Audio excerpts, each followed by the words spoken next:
Chemistry का आज हमारा रिवीजन क्लास है जहाँ पे हम आज टॉपिक पढ़ेंगे परमाणु संरचना। यहाँ से ना बहुत सारे क्वेश्चन आते हैं, देखेंगे क्या क्वेश्चन आपके लिए महत्वपूर्ण बनता है और इसको डील करने से पहले हम आपको कुछ अपडेट देना चाहेंगे। वैसे छात्र जो बीएड पास किए हैं, बीएड पास के लिए उनके लिए ना ब्रिज कोर्स ऑर्गेनाइज किया गया। ठीक है, ब्रिज कोर्स अगर वो कर लेते हैं तो एलिजिबल होते हैं 1 से 5 के लिए भी। तो जो बीएड किए हुए हैं छात्र और 1 से 5 के लिए एलिजिबल होना चाहते हैं उनके लिए ब्रिज कोर्स लाया गया है। ये लाया गया है national council of teacher education यानी एनसीईआरटी द्वारा। ठीक है, तो एनसीईआरटी की बैठक में ये बात बताया गया है कि जो छात्र बीएड पास है और 1 से 5 के लिए भी एलिजिबल होना चाहते हैं तो उनके लिए अच्छी बात है कि ब्रिज कोर्स का गठन किया गया है। ये 6 महीने का ब्रिज कोर्स है और अधिक जानकारी के लिए इसका ऑफिशियल साइट पे जाकर के आप जान सकते हैं। ये बहुत अच्छी बात है कि काउंसिल की तरफ से ब्रिज कोर्स का अनाउंसमेंट कर दिया गया है। यह उनके लिए भी फायदा है जो 18 महीने का जो डीएलएड किए थे उनके लिए भी ये फायदा है, उनके लिए भी ये ब्रिज कोर्स फायदा हो सकता है। तो बीपीएससी ने तो क्लियर कर दिया है और इसके साथ ही एक और बात बता दें आपको कि बीपीएससी जो 4 है उसके लिए कहा गया कि 80,000 पोस्ट का वैकेंसी आपके लिए बनाया गया है और इस बार 80,000 के सीट उसमें आपके लिए लाया गया है। ये सीट बढ़ भी सकता है, घट भी सकता है। ठीक है, जो हमारे उप सीएम है वो ये बताया है कि 80,000 के लिए वैकेंसी इस बार अभी जो टीआरई 4 है उसके लिए गठित किया गया है अभी तक। ठीक है, इसमें वैकेंसी घटने की तो सवाल नहीं है, बढ़ने की सवाल है, यानी बढ़ सकता है आपके लिए। ठीक है, तो जो छात्र टीचर के लिए एलिजिबल है वो इस कोर्स को कर सकते हैं ब्रिज कोर्स के लिए। और टीआरई 4 का जो तैयारी कर रहे हैं वो बहुत अच्छे से तैयारी करें क्योंकि टीआरई 4 आने वाला है। ठीक है, अब हम देखते हैं परमाणु के बारे में और जानते हैं यहाँ से क्या आपके लिए महत्वपूर्ण प्रश्न बनता है। यहाँ से कई सारे क्वेश्चन बनते हैं इसलिए मैं इसको आपके सामने रख रहा हूँ। ठीक है, तो परमाणु से आपने देखा था बीपीएससी में भी एक क्वेश्चन बना था जो बीपीएससी 70वीं एग्जाम हुआ उसमें, तो ध्यान से पढ़िएगा, इससे भी आपको प्रश्न मिलेगा, क्या देखने को जाने को मिल सकता है। देखिए परमाणु के बारे में पहले सबसे पहले परमाणु की संरचना के बारे में पढ़ना है। तो आप सभी को पढ़ना है परमाणु के छोटे कण होते हैं इलेक्ट्रॉन प्रोटॉन न्यूट्रॉन से मिलकर ही ना सब बनता है। ठीक है, और आपको हम चौथा भी बता दिए थे, पांचवा भी बता दिए। ठीक है, परमाणु की चौथा अवस्था भी, पांचवा अवस्था भी। ठीक है, तो आप लोग जानते हैं प्लाज्मा है और एक है बोसाइस्टिन। ठीक है, चौथा अवस्था पांचवा अवस्था पता है ना, और 3 को तो न्यूट्रॉन प्रोटॉन इलेक्ट्रॉन सबको पता है। लेकिन परमाणु संरचना के बारे में हम जानेंगे। सबको पता है कि अगर परमाणु की जो मॉडल बनता है तो इलेक्ट्रॉन बाहर होता है जो माइनस रहता है। ठीक है, प्रोटॉन अंदर रहता है जो प्लस रहता है और न्यूट्रॉन अंदर रहता है जिस पर कोई चार्ज नहीं रखता है। ठीक है, तो यही होता है परमाणु की संरचना। इलेक्ट्रॉन बाहरी कक्षा में घूमते रहता है। ठीक है, प्रोटॉन और न्यूट्रॉन बीच में रहता है, तो प्रोटॉन में प्लस चार्ज और न्यूट्रॉन पर कोई चार्ज नहीं रहता है, उदासीन रहता है। ठीक है, तो ये सभी तो ये बात तो सबको पता है। ठीक है, ये बात तो सबको पता है, सब जानते हैं, लेकिन इससे और क्या डिटेल्स बात है ये हम आपको बताते हैं। चलिए देखते हैं परमाणु के बारे में, यानी एटम के बारे में। कहता है परमाणु तत्व का वह छोटा से छोटा कण है जो किसी भी रासायनिक अभिक्रिया में भाग ले सकता है परंतु स्वतंत्र अवस्था में नहीं रहता। परमाणु विद्युत उदासीन होता है। तो यहाँ से प्रश्न एगो बनेगा कि परमाणु क्या होता है, तो विद्युत उदासीन। आपको ये वाला बात याद रखना है, परमाणु क्या होता है, विद्युत उदासीन होता है। ठीक है, तो ये परमाणु की बात हो गई।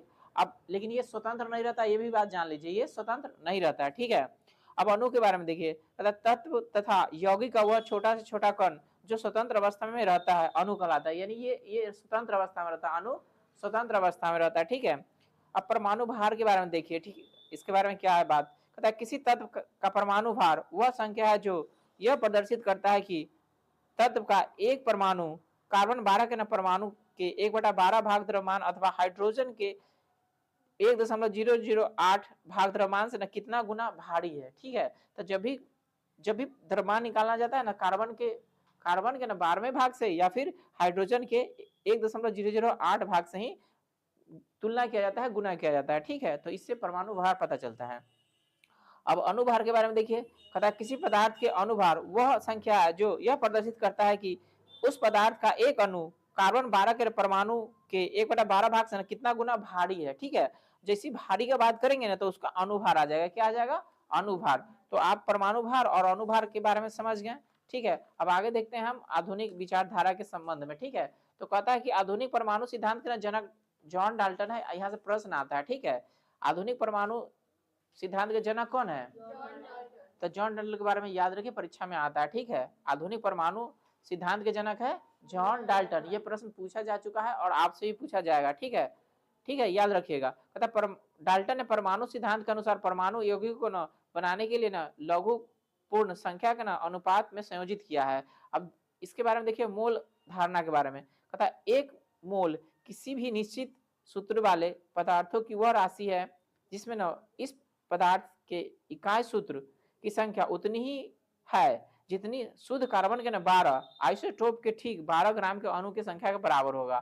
तो इससे ना मोल धारणा व्यक्त किया जाता है, यानी मोल धारणा काउंट किया जाता है। ठीक है, अब मोल इकाई मान, तो परीक्षा में आपको पूछेगा मोल इकाई मान कितना होता है, 6.022 गुने 10 के पावर 23, 10 के पावर 23, ये याद रखिए 6.022 गुने 10 के पावर 23। इसी को ना अवगाद्रो संख्या भी बोलते हैं, क्या कहते हैं, तो याद रखिए परीक्षा में ना ये पूछता है। ठीक है, ये परीक्षा में पूछता है एक मोल इकाई कितना होता है, 6.022 गुने 10 के पावर 23।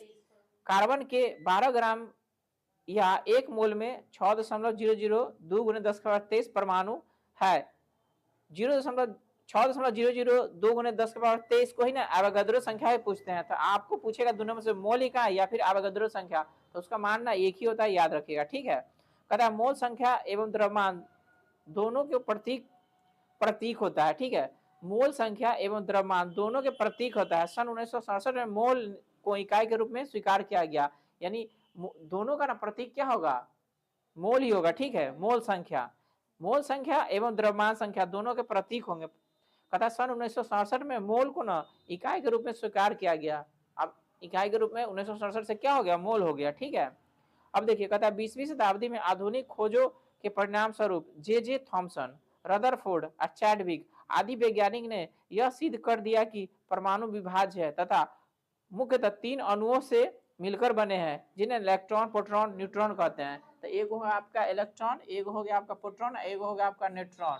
ठीक है, तो ये इसके बारे में परीक्षा में पूछेगा आपको कि इसके खोजकर्ता कौन है। ठीक है, खोजकर्ता कौन है, तो इलेक्ट्रॉन के कौन है, जे थॉमसन, न्यूट्रॉन के है चैडविक, न्यूट्रॉन के है चैडविक, और प्रोटॉन के है गोल्डस्टीन, याद रखिएगा गोल्डस्टीन। ठीक है, तो ये है खोजकर्ता जो परीक्षा में पूछता है। ठीक है, तो इलेक्ट्रॉन पर आपको पता है कि माइनस चार्ज रहता है और कक्षा के बाहर में रहता है इलेक्ट्रॉन, याद रहेगा ना, इलेक्ट्रॉन कहाँ रहता है, इस पर माइनस रहता है। ठीक है, प्रोटॉन प्लस रहता है और नाभिक में रहता है, कहाँ रहता है, और न्यूट्रॉन भी नाभिक में रहता है, लेकिन इस पर कोई चार्ज नहीं रहता है। ठीक है, तो इलेक्ट्रॉन के खोज किया जे थॉमसन, परीक्षा में पूछता है।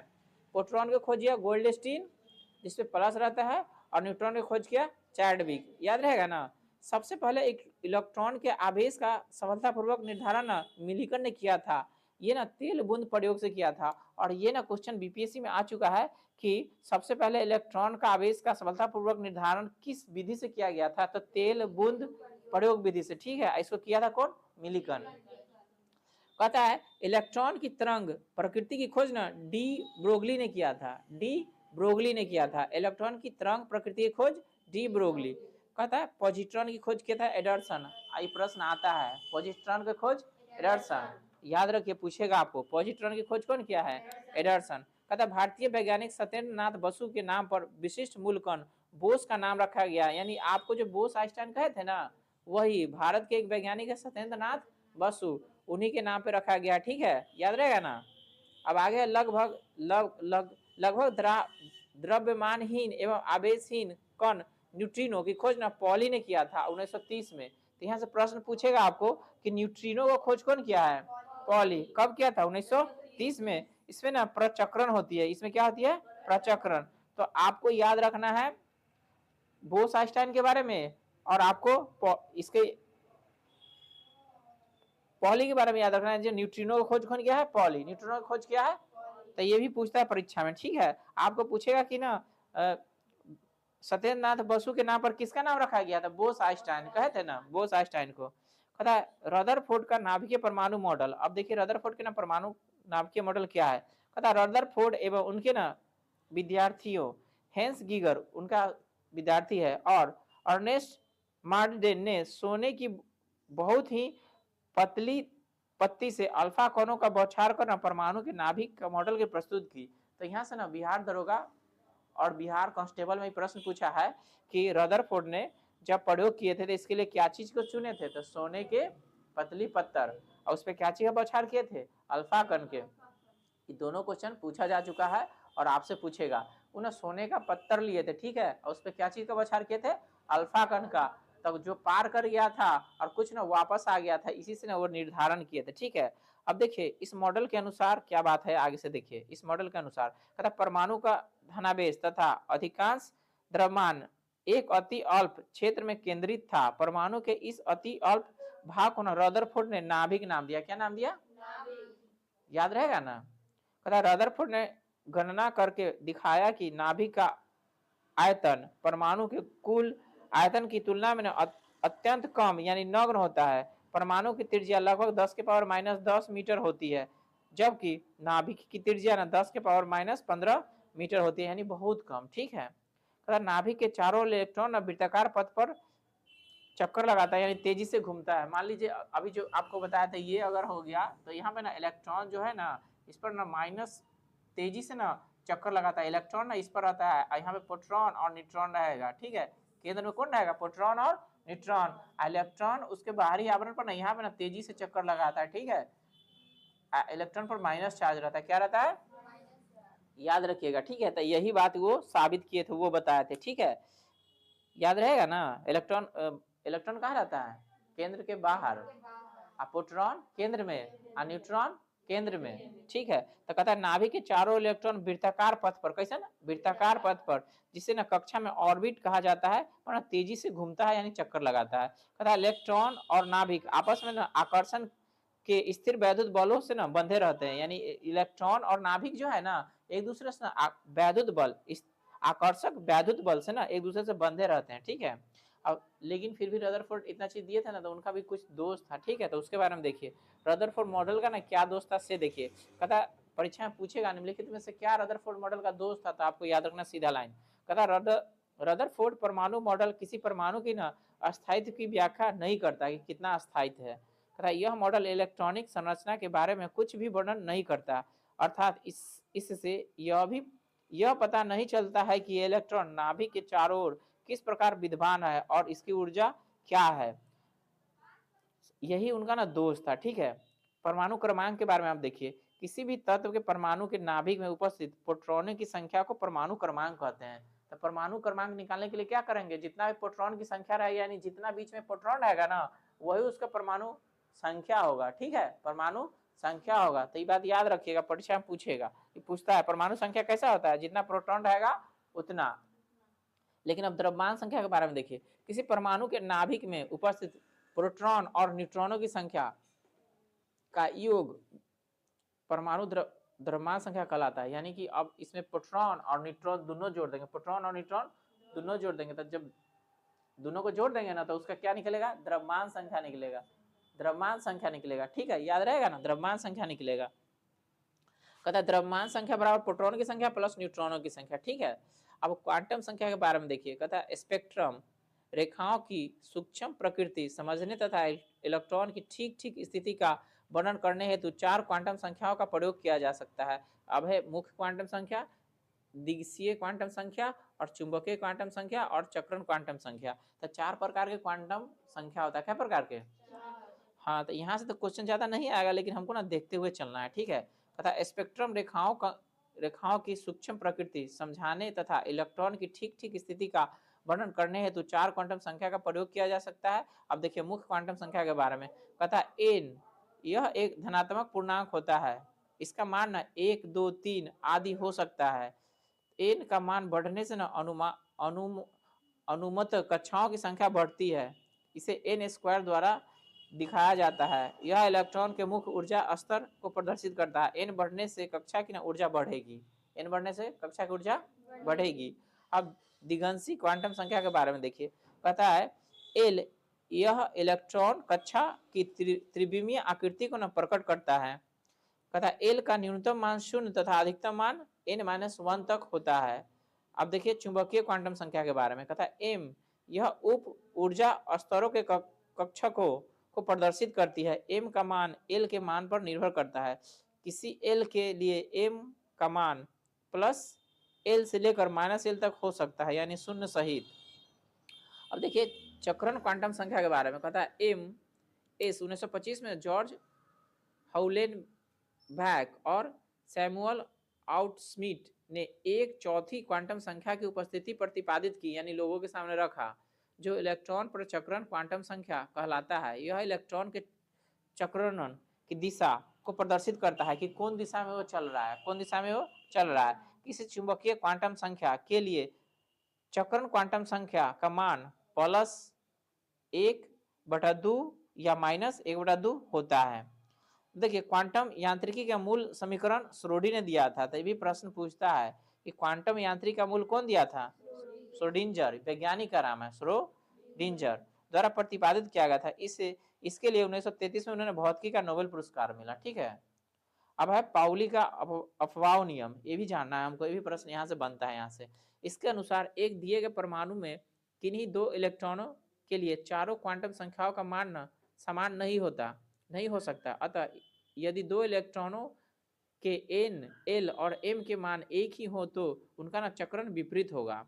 तो ये जो नियम है ना, ये पाउली का अपवर्जन नियम है। अब अगला आपका ना हुंड का अधिकतम बहुलता का नियम देखना है। कहता है इसके अनुसार इलेक्ट्रॉन तब तक युग्मित नहीं होते जब तक कि रिक्त कक्षाएं प्राप्त, अर्थात जब तक संभव है इलेक्ट्रॉन उपयुक्त रहते हैं। अब इसी तरह से ना हाइजेन का अनिश्चित सिद्धांत है, एक वैज्ञानिक का नाम था हाइजेन, उन्हीं के नाम पे रखा गया। हुंड भी ना एक वैज्ञानिक थे, उन्हीं के नाम पे रखा गया। ठीक है, इसके अनुसार किसी कण की स्थिति और वेग का एक साथ यथार्थ निर्धारण असंभव है, यही हाइजेन के नियम है। अब उसके बाद अफवाह का नियम, यहाँ से ना ज्यादा क्वेश्चन आता है अफवाह का नियम से। ठीक है, इस नियम द्वारा ना तत्वों के इलेक्ट्रॉनिक विन्यास लिखा जाता है, जो आप मैट्रिक में पढ़े होंगे। ठीक है, 1s 2s 2p 3s, तो ये भी जो पढ़े थे ना, ये क्या अफवाह का नियम है। क्या है? अफवाह का नियम। तो इसे क्या कहते हैं? इलेक्ट्रॉनिक विन्यास लिखे जाते हैं। तो परीक्षा में यहाँ से प्रश्न बनेगा आपको कि इलेक्ट्रॉनिक विन्यास किसकी मदद से लिखे जाते हैं? तो अफवाह के नियम से। बस ये क्वेश्चन सीधा आपको याद रखना है, इलेक्ट्रॉनिक विन्यास कैसे लिखा जाएगा? अफवाह के नियम से। ठीक है, अब देखिए समस्थानिक के बारे में। समस्थानिक से प्रश्न आता है, इसको आपको समझना है। कहता है समान परमाणु क्रमांक किंतु भिन्न भिन्न परमाणु द्रव्यमान के परमाणुओं को ना समस्थानिक कहते हैं। सीधा परिभाषा है, आपको ध्यान में रखना है। समान परमाणु क्रमांक किंतु भिन्न भिन्न परमाणु द्रव्यमान के परमाणुओं को समस्थानिक कहते हैं। समस्थानिकों में प्रोटॉन की संख्या ना समान होती है, बस इतने जानिए, प्रोटॉन जहां बराबर होगा ना समस्थानिक हो जाएगा। ठीक है, किंतु न्यूट्रॉन की संख्या भिन्न भिन्न होती है। ठीक है, जैसे हाइड्रोजन के परमाणु में एक प्रोटॉन होता है जिसे ना प्रोटियम कहते हैं, और शेष हाइड्रोजन परमाणु के दो समस्थानिक होते हैं जैसे ड्यूटेरियम। ठीक है, अब आगे ना आपको देखना, ड्यूटेरियम एगो हो गया, एगो हो गया आपका ट्राइटियम। ठीक है, ये हाइड्रोजन के ही ना समस्थानिक है। ठीक है, एगो ड्यूटेरियम एगो ट्राइटियम उसी का समस्थानिक है। यह पृथ्वी में ना लेंस मात्रा में पाया जाता है। लेस माने कि कम, लेस माने कम। रासायनिक अभिक्रिया में सभी समस्थानिक एक सा व्यवहार करते हैं, लेकिन इसके ना भौतिक गुण भिन्न भिन्न होते हैं। ठीक है, तो ये बात आपको याद रखना है। कुछ प्रमुख समस्थानिक और उनके ना उपयोग बताया हुआ है। जैसे यूरेनियम 235 का इस्तेमाल करते चट्टानों की आयु याद करने में, जो हम आपको पहले भी बता चुके हैं। सोडियम 24 का प्रयोग करते हैं रक्त के थक्का का पता लगाने में। ठीक है, कोबाल्ट 60 का कैंसर के इलाज में, यानी कैंसर के नियंत्रण में। उसके बाद आर्सेनिक 74 का ट्यूमर का पता लगाने में। आयोडीन 131 का थायराइड ग्रंथि के उपचार में। और फास्फोरस 32 का ल्यूकीमिया के उपचार में। परीक्षा पूछता है, याद रखिए, फास्फोरस 32 से ल्यूकीमिया के उपचार में। लोहा 59 से अरक्तता का रोग पता लगाने में, जिसको एनीमिया कहते हैं। सबसे अधिक समस्थानिक वाला तत्व ना पोलोनियम है। परीक्षा पूछता है, इसको चेन लगाइए। ठीक है, सबसे अधिक समस्थानिक वाला तत्व पोलोनियम है। पोलोनियम याद रखिए। कहता परमाणु क्रमांक के परमाणुओं को संभारिक कहते हैं, यानी कि परमाणु ना क्रमांक जिसका बराबर हो। ठीक है, कहता है समान परमाणु द्रव्यमान परंतु भिन्न भिन्न परमाणु क्रमांक के परमाणुओं को ना समस्थानिक यानी आइसोबार कहते हैं। ठीक है, तो इसमें क्या हो गया, इसमें परमाणु क्रमांक बराबर हो गया। ठीक है, अब इसी तरह से ना आपको सम न्यूट्रॉनिक के बारे में समझना है। जिन परमाणुओं में ना न्यूट्रॉनों की संख्या ना समान होती है, न्यूट्रॉनों की संख्या समान होती है, उन्हें सम न्यूट्रॉनिक कहते हैं। ठीक है, जैसे आपको हीलियम के बारे में, हाइड्रोजन के बारे में बताया। ठीक है, अब आगे है सम इलेक्ट्रॉनिक, जिन आयनों और परमाणुओं में इलेक्ट्रॉनिक विन्यास समान होते हैं। जैसे अभी अफवाह के नियम पर इलेक्ट्रॉनिक विन्यास तोड़ेंगे ना, तो जिसमें समान होगा ना, तो जिसमें इलेक्ट्रॉनिक विन्यास समान होगा तो वो हो गया सम इलेक्ट्रॉनिक। ठीक है, जिन्हें सम इलेक्ट्रॉनिक कहते हैं। सम इलेक्ट्रॉनिक परमाणुओं का आयनों में इलेक्ट्रॉनों की संख्या ना समान होती है, जैसे Ne और Na। ठीक है, फिर Mg और Al। ठीक है, तो दूगो इसमें भी एगो इसमें भी। ठीक है, तो इस तरह से ना आप देखें, अभी आपको जो सबसे ज्यादा क्वेश्चन आता है समस्थानिक से, उसके बाद संभारिक से समन्यूट्रॉनिक और समिलेक्ट्रॉनिक, यहाँ से ना आपको पूछेगा परीक्षा में सीधा सीधा लाइन, ठीक है। अगला जो टॉपिक आपको बनता है गैसों का आचरण, जो हम लोग नेक्स्ट क्लास में देखेंगे, ठीक है।